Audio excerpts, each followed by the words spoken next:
All right, fellas, Chatham Cup final time. You've been so good for me this season. Look, we're the best team in the world, and we're taking on a team who finished second in the Central League in Northern Rovers. So really, we should be like winning this quite comfortably, eh?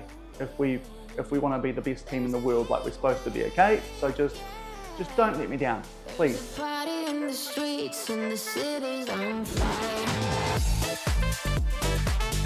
Hello everyone and welcome to episode number 180 of the New Zealand Build Nation here on Shaun Does FM with Cashmere Technical and the All Whites. Hope you're doing well, and coming up today we've got the Chatham Cup final here in 2041, our last chance to win this cup yet again in the save, and we'll take on Northern Rovers from the Central League. But yesterday we came back from the Club World Cup and took on Western Suburbs back in the third round of this competition. So if you missed that one, I'll leave a link to it over in the top right corner. Since then, we've made our way through the entirety of the Southern League season, also through this final at Chatham Cup, and have played our first couple of games as well in the National League Championships. We're going to start off by reviewing our form off the back of yesterday's episode, because we've also done some transfers off the back of that Club World Cup and yesterday's episode as well. So a bit to cover off before we get stuck into this first game in today's episode. Also some injuries and some big ones as well, especially considering some of the players that we have got rid of. But first up, our form since yesterday,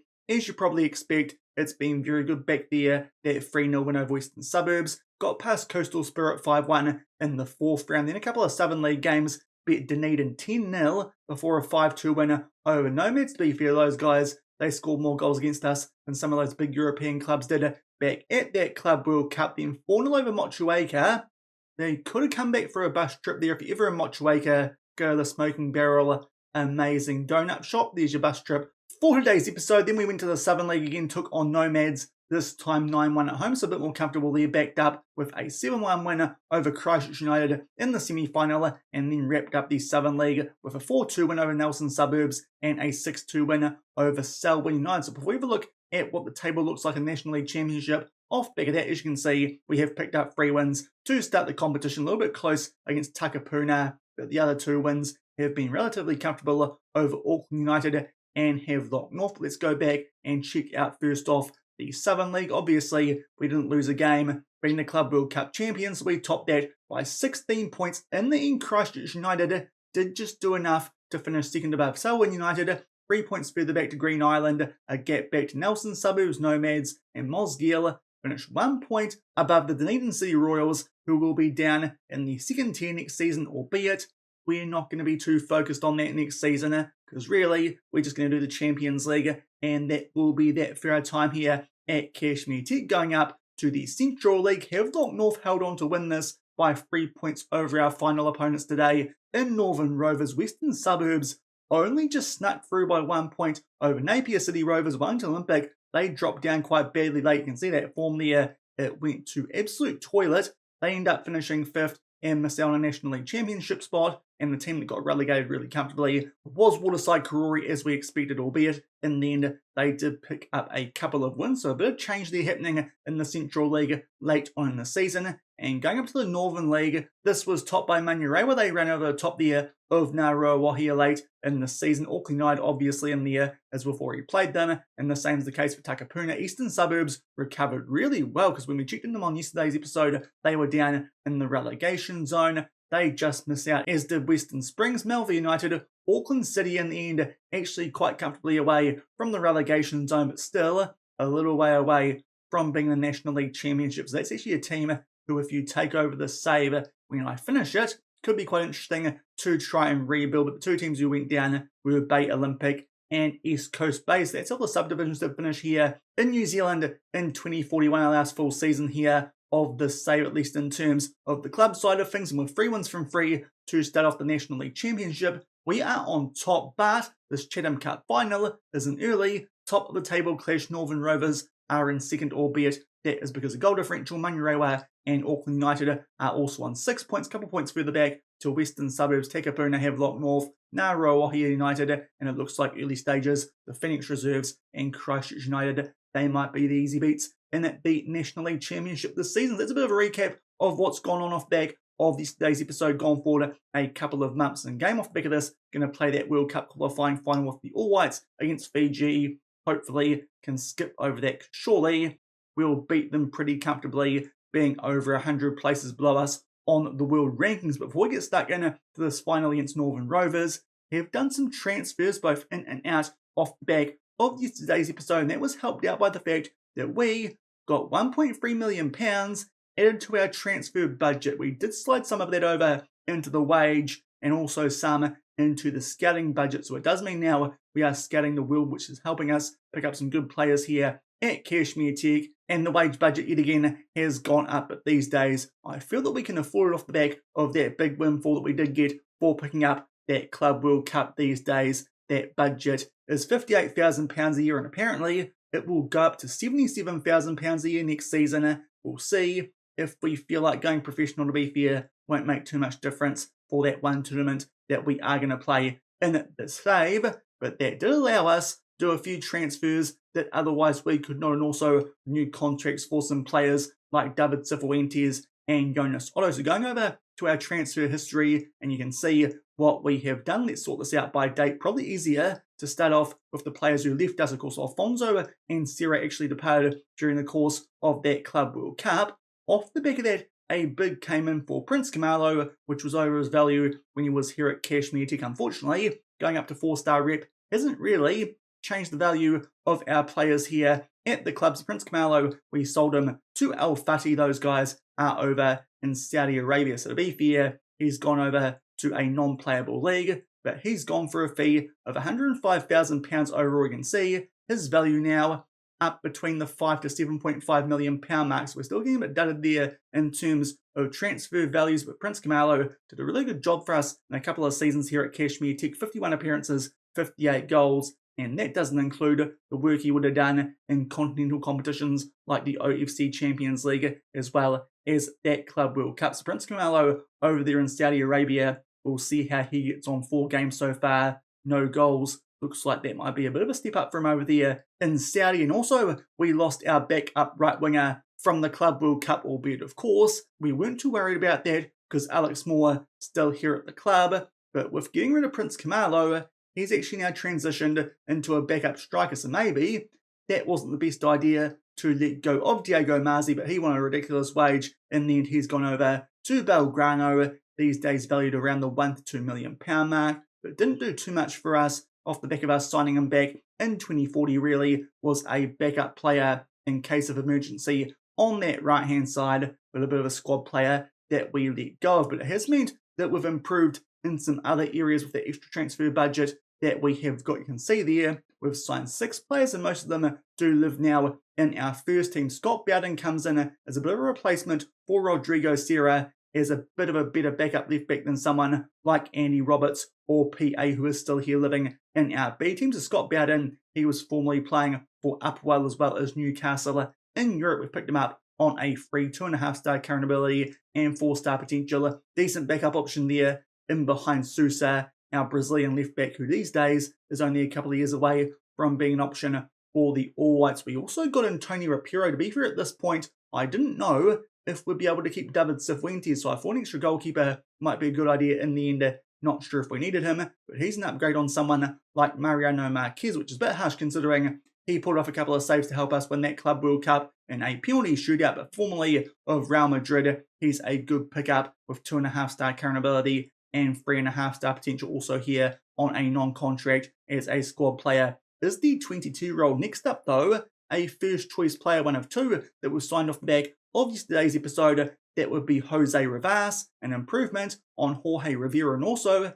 he gives us for this season one more under-20 option in that first team. So it does mean that if we want to, we can drop out one of Zayat or Clark, our local young centre-back pairing, just to strengthen up the area with someone like Tim Anderson or Ho Safa. But 4-star current ability, 5-star potential. He is a really good pickup on 3.7k a week until the end of 2044. Being Spanish though, hopefully he won't actually get called up to the national team and might end up doing something similar to what David Cifuentes has done in the save. But it does mean that Jorge Rivera these days is a backup, actually someone I'm willing to let go of, considering he's getting called up by the Ecuadorian national team. So it's a bit unlikely that we're going to be able to convince him to play for New Zealand. And also, he's got a contract clause where he's our highest earner, and that's not very good for a backup player considering our most recent signing is the one on the most wages, that is Luis Antunes, 5.5k a week here for the Portuguese 23-year-old, who is a new first choice right winger with a bit better attributes than someone like Wiley Khaled, the former Porto man. So he looks really good, probably the best signing we've made off back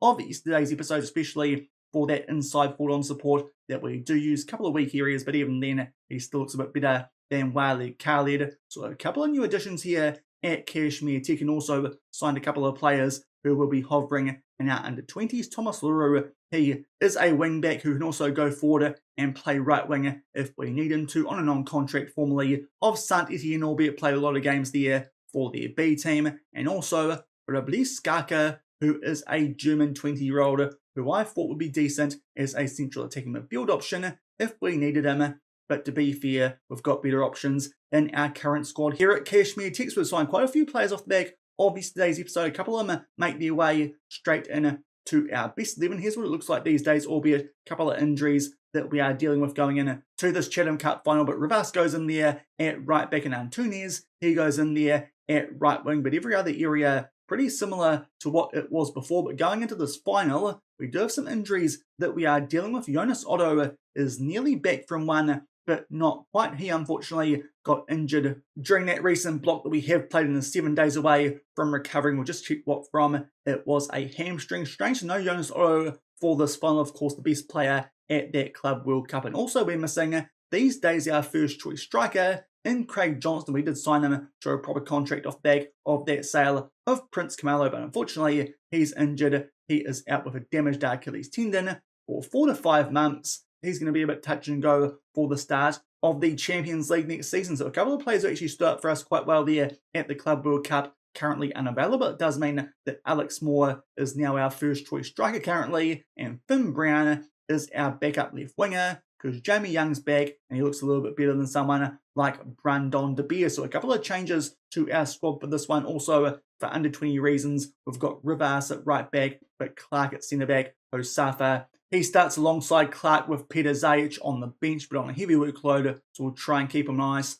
for this game. And also dropping down the bench, we've got Wiley Khaled, who can cover all 3 of those central attacking midfield positions, and Andrew Thomas comes up from our B team / under 20s to provide the cover to Alex Moore, while Craig Johnston is out with that injury. But Northern Rovers finished second in the Central League and currently second spot there in the National League Championship. Did lose the most recent game to Auckland United, a team that we beat relatively comfortably in our opening game. But before that, quite good wins over Ngaruawahia and the Phoenix Reserves, so a team that we need to respect. To be fair, I think this might be one of the first times we're taking these guys on camera so far in this save. Also, don't ask me why they're in the Central League when they're based in Auckland. The database does some weird stuff like that sometimes. That's why the Wellington Phoenix backup teams are down in the 2nd/3rd tier of the South Island. But a couple of former players of ours they've got actually on their books, including their captain there in Sam Brown. We had him back in 2029 to 2031 as a backup midfielder.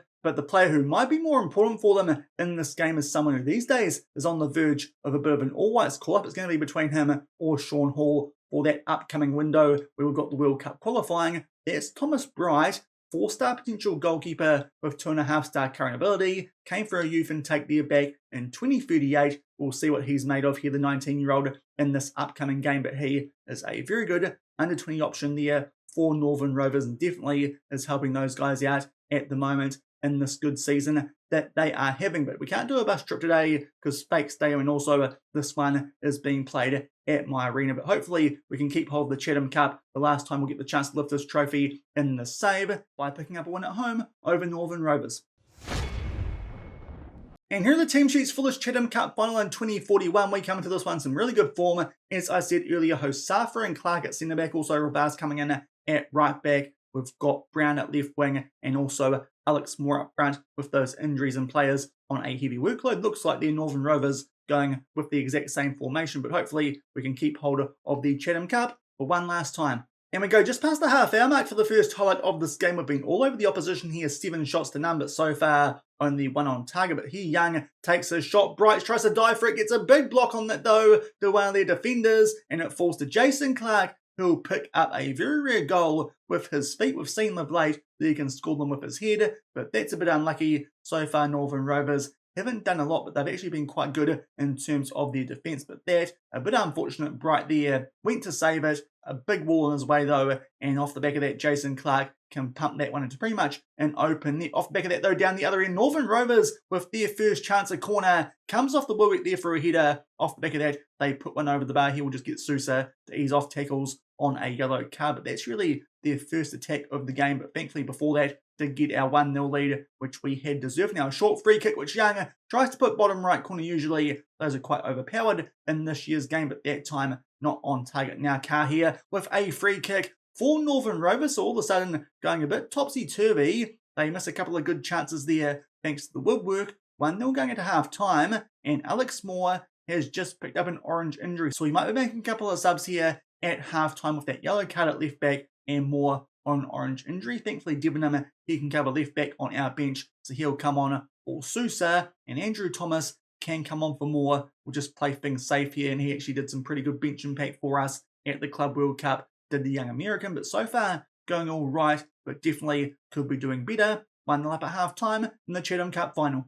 And a couple of minutes into the second half, the theme continues here with a set piece this time in our favour. Looking near post for Rivas, can't find it, but Young tries to play that one into the mixer. It kind of gets blocked there, it looks like almost from Thomas, but thankfully that clearance, we are back on the ball. And Tunis there rather fortunately gets that one back, looking far post there for Thomas. Can't find it, but it goes out to Rivas, who will pick out Louis Antunes, who'll score his first goal here on camera at Cashmere Tech, the young Portuguese right winger, who looks like he could be a pretty good asset if the club can keep hold of him after we leave here off the back of the Champions League next season, but off the back of some good pressure, just keeping the ball down the right end. Rivas will find Antunes, two of our new signings. They link up to make it 2-0 Cashmere Tech.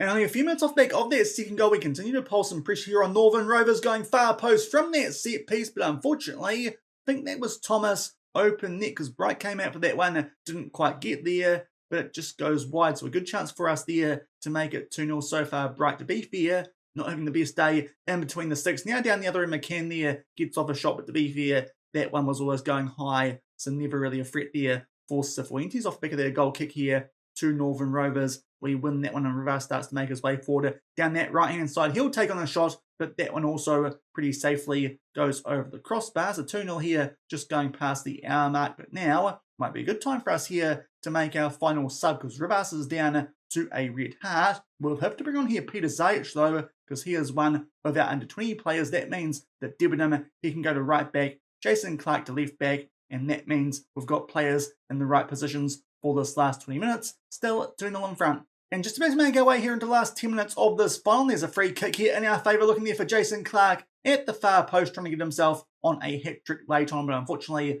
like most shots in this game, that one's gone a bit high and a bit wide. We've definitely been on the front foot, but overall this game, there's been 25 shots, only 4 on target, and to be fair, only a couple of those have been from us, but to be fair, our conversion rate is pretty good in terms of getting those into goals, but still, the overall shooting in this game hasn't been too good. But a late highlight here, Thomas, he gets in behind. Can he get on the score sheet late? No, he can't, because Thomas Bright there comes up with a decent save as he was looking for that top right corner. But that now makes it 4 shots on target for us, which is a bit average from 20 shots overall. So thankfully, Northern Rovers here weren't quite at their best down at my arena, and we can lift the Chatham Cup again here in 2041. So we're now definitely starting to sweep up all the trophies here in this save with Cashmere Technical. That's our second one we've picked up off the back of that Club World Cup. First up, the Southern League, and now yet again we lift the Chatham Cup, which will also help us financially, albeit probably not going to notice it as much as we usually do off the back of all that money we got from the Club World Cup. But that's our last Chatham Cup here of the save, off the back of a 2-0 win in the final in 2041 over Northern Rovers. So yet another Chatham Cup for us here at Cashmere Tech in 2041, and as I said, that'll be the last one of the save. Not the best performance, it's fair to say. Not many shots on target there from both teams, but in the end, it's a solid 2-0 win. It gives us a little bit of money, as I said, not nearly as much as we've picked up recently from that Club World Cup. Also, Alex Moore's injured. Thankfully, he'll be back by the time we come back for the next episode off the back of our next international window with the All Whites, and hopefully so will Jonas Otto in time for the National League Championship final, which might be the next time you see us here with Kashmir Tech, but yet again, we pick up the Chatham Cup. The board's happy with us, and there you can see our dominance. That now makes it 16 times 1. While we're on the subject of the Chatham Cup, I might actually wrap this up here for the save, seeing as it's the last game we're going to play in this competition, which was really the big cash cow for us here in New Zealand once we did make that switch from AFC Auckland. We'll go over and have a look at the past winners. You can see there the awards from this season. A lot of players.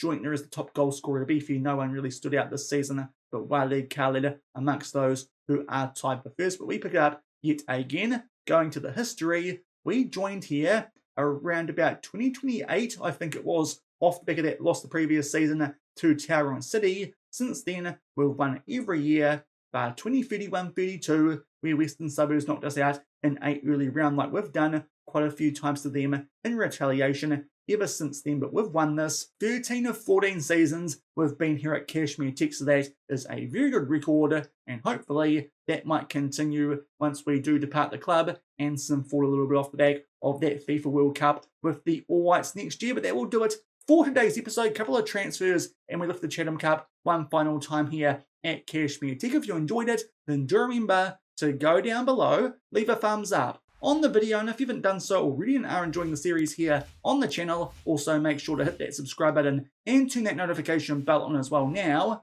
I think we should be making our way through pretty safely the National League Championship final with Kashmir Tech being the Club World Cup champion, so I think we might come back for next time is an international window, not the next one, because as I said, that looks a bit boring against Fiji, albeit it is the final of World Cup qualifying, but we should be dealing with those guys over 2 leagues. So instead, we might come back for that window in November, because that is before the National League Championship Grand Final with Kashmir Tech. We're going to take on Turkey. We did quite well in Turkey last time around with Kashmir Tech at the Club World Cup, so that's one of my favourite places in this save now. We'll go over to Turkey and take those guys on, but a couple of days prior, we can also arrange another team to take on, or just see who's interested, also bump up those sub numbers, because that can be quite handy. We've taken the Ivory Coast quite a bit, and Senegal, those forwards somehow inside the top 20, so maybe we take on a team like Chile in that game a couple of days prior and do a double up there in the international window in November. So fingers crossed, that's what we're going to come back for at the start of next week, and also we can recap how things finished there in that World Cup qualifying final. Also, might be a couple of new faces you guys haven't seen yet in the All Whites, considering the teams that we've been playing of late in the save throughout the course of World Cup qualifying. So a little bit of a new look All Whites team we'll be coming back with at the start of next week, leading in to that World Cup in 2042. So until then, thank you very much for watching, keep on keeping on, and I'll see you then. Cheers.